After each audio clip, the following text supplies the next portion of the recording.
Hello student, હું penal Chavda. મારો trade છે ITITS. આજનો વિડીયો છે ક્લાસ 10 માટે. Class 10 domestic data entry operator.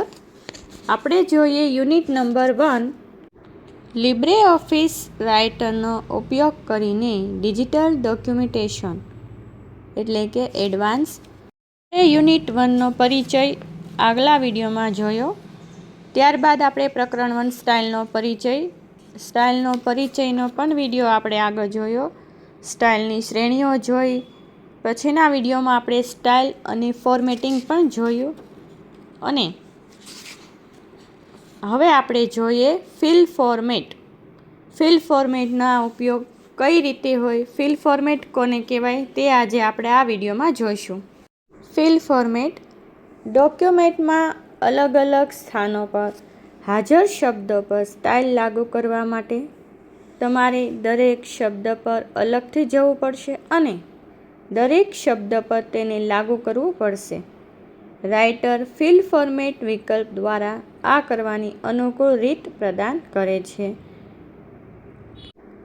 તે સ્ટાઇલને મેનુ પર જમણી બાજુનું બીજું આઇકન છે, જેમ આકૃતિ 1.3માં બતાવવામાં આવ્યું છે. આ પદ્ધતિ ઉપયોગી છે જ્યારે એક જ સ્ટાઇલ ડોક્યુમેન્ટમાં વિખરાયેલ ઘણી જગ્યાએ લાગુ કરવાની હોય.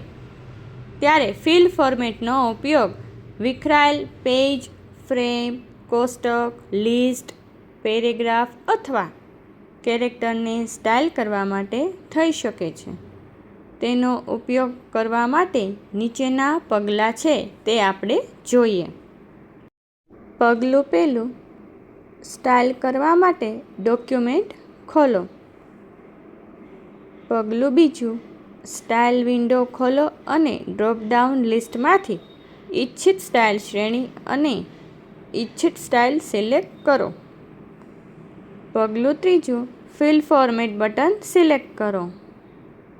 પગલું 4, સિલેક્ટ કરેલ સ્ટાઇલ લાગુ કરવા માટે માઉસ પોઇન્ટરને ઇચ્છિત સ્થાન પર લઈ જાઓ અને ક્લિક કરો.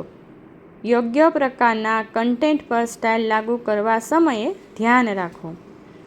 પગલું 5, જ્યાં સુધી સમગ્ર ડોક્યુમેન્ટમાં તે સ્ટાઇલ માટે તમામ ફેરફારો કરવામાં ન આવે ત્યાં સુધી પગલાં 4નું પુનરાવર્તન કરો.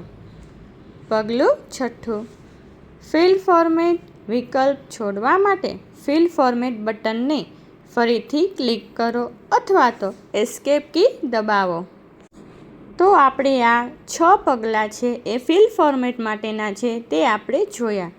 ફિલ ફોર્મેટનો ઉપયોગ વધારે આપણને સરળ બને છે. તમારે કોઈ પણ ડોક્યુમેન્ટ બનાવવું હોય તેને આપણે અલગ અલગ જગ્યાએ એડિટ કરવાના બદલે આપણે ફિલ ફોર્મેટ દ્વારા એનો ઉપયોગ આપણે કરી શકીએ છીએ. આજે આપણે આ વિડીયોમાં ફિલ ફોર્મેટની થિયરી, આપણે ફિલ ફોર્મેટના પગલાં જે 6 આપણને આપ્યા હતા એ આપણે જોયા. હવે આપણે આગળના વિડીયોમાં ફિલ ફોર્મેટનું પ્રેક્ટિકલ જોઈશું. કઈ રીતે ફિલ ફોર્મેટનો ઉપયોગ થાય છે તે આપણે પ્રેક્ટિકલ કરીને જોઈશું. ફિલ ફોર્મેટનો ઉપયોગ. ચાલો ફરી મળીશું. આવજો. Thank you.